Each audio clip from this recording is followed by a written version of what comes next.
اس وقت ہم Lahore metro train کی سیر و سیاحت کے لیے اوپر جا رہے ہیں اور ہمارا ارادہ آگے واگا بارڈر پہ جانے کا ہے. امید تو یہی ہے کہ آگے ہم پریڈ پہ جائیں گے، لیکن بہت دیر ہو چکی ہے اور بارش کا سماں ہے، تو لگتا یہی ہے کہ ہم مشکل سے وہاں پر پہنچ پائیں. تو آگے اوپر جاتے ہیں اور آپ کو اورنج میٹرو لائن ٹرین بھی دکھاتے ہیں. معزز ناظرین، اس وقت ہم لاہور کے اورنج لائن میٹرو ٹرین کے چبرجی اسٹیشن پر ہیں اور ہمارا ارادہ اورنج لائن میٹرو ٹرین پر جانے کا ہے اور آپ کو بھی لاہور کو اوپر سے دکھانے کا ہے. ابھی ہم آگے جاتے ہیں. یہ میٹرو ٹرین آگے واگا بارڈر کے قریب جاتی ہے، تو ہم آپ کو کوشش کریں گے کہ لاہور کا ایک بہت بڑا ایریا جو اورنج میٹرو لائن ٹرین کے ذریعے سے دکھایا جاتا ہے وہ آپ کو دکھا سکیں اور آپ کو اس لاہور کی خوبصورتی اوپر سے دکھا سکیں. آگے چلتے ہیں اورنج میٹرو لائن ٹرین کے ذریعے سے. میرے ساتھ اس وقت سید ابراہیم شاہ جو میرے ساتھ مانسہرہ سے آئے ہیں، اور میرے بہت ہی دیرینہ اور پرانے دوست جلال شاہ جو اس وقت خود ویڈیو بنانے مصروف ہیں، اور یہاں میرے بہت ہی عزیز اور پیارے دوست حافظ ابوبکر توسوی. ہم سب ایک ساتھ ہیں اور چبرجی اسٹیشن ہے، یہاں سے ہم انشاءاللہ میٹرو ٹرین پر بیٹھیں گے اور آگے جو اگر کیمرے میں آپ کو نظر آئے تو ہم یہاں سے اس پل کے ذریعے سے بالکل آخری سٹاپ تک جائیں گے جہاں یہ میٹرو اسٹیشن ختم ہوتا ہے.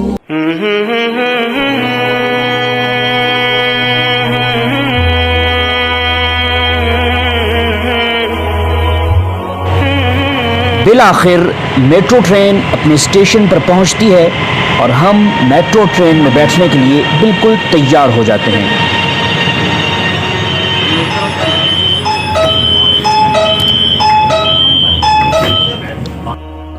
ہم میں سے اکثر ساتھیوں کا میٹرو ٹرین پر یہ پہلا سفر تھا، اس لیے یہ ہمارے لیے کافی حیران کن تھا کہ پاکستان میں بھی ایک بہت ہی دلکش اور شاندار منصوبہ اپنے تکمیل کو پہنچ گیا.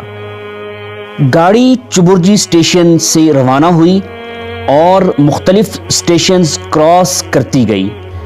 ہمارے لیے حیرانگی کی بات یہ کہ گاڑی نے ہال روڈ مکمل طور پر زیر زمین کراس کیا، اور جب وہ اندھیر نگری سے باہر نکلی تو ہمارا استقبال کیا ایک روشن اور خوبصورت لاہور نے. میٹرو ٹرین کے چار اطراف بلند و بالا اونچی اونچی عمارتیں اور ہزاروں سال پرانا شہر یقینی طور پر آج بھی قائم اور دائم ہے، اور یہ مغلیہ سلطنت کی عظیم شاندار مثال.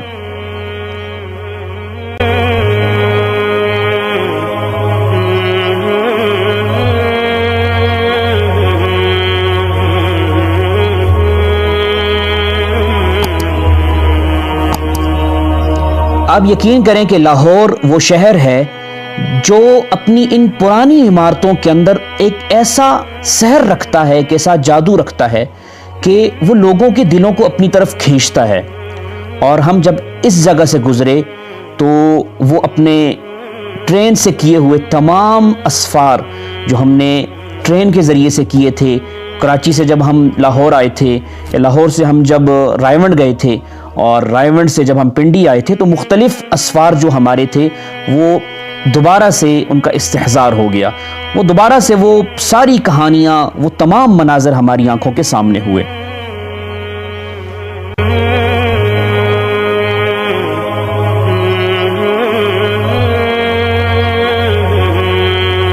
عام طور پر جب لوگوں کے ساتھ اٹھنا بیٹھنا ہوتا ہے یا کسی مجلس میں بیٹھے ہوتے ہیں تو بہت سارے لوگ ٹرپس کی بات کرتے ہیں، ٹورز کی بات کرتے ہیں، گھومنے پھرنے کی، سیر و سیاحت کی بات کرتے ہیں. آپ یقین کریں اس شہر میں جانا آپ کے لیے بہت ضروری ہوگا، اور آپ کو آپ کی پرانی جو مغلیہ سلطنت ہے، جو مسلمانوں کی ایک شاندار اور ایک تاریخ ہماری جو وہاں پر قائم ہے، جو موجود ہے، وہ آپ کو دیکھنے کو ملے گی. آپ کو وہاں پر بادشاہی مسجد ملے گی، آپ کو وہاں پر شاہی قلعہ ملے گا، آپ کو ابھی آگے آپ دیکھیں گے یہاں پر شالامار باغ آپ کو دیکھنے کو ملے گا، اور آپ کو اندازہ ہوگا کہ کس طریقے سے ہم لوگوں نے ہندوستان پر حکومت کی تھی اور کس طریقے سے مغلیہ سلطنت کا اس شہر پر، ہندوستان پر راج تھا. ہم یہاں سے گزرے UET لاہور، یعنی یونیورسٹی آف انجینئرنگ لاہور سے، اور آپ ان کی چھتوں پر دیکھ رہے ہیں کہ کس طریقے سے ان لوگوں نے بجلی کے بچاؤ کے لیے اور بجلی کی پیداوار کو بڑھانے کے لیے ان لوگوں نے سولر پاور پلانٹ لگائے ہوئے ہیں، اور یہ آپ اس وقت UET سے گزر رہے ہیں۔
آخر کار ہمارا گزر شالامار باغ کے اوپر سے ہوا، جو کہ مغلیہ سلطنت کی طرز تعمیر کا ایک بہترین نمونہ اور شاہکار ہے۔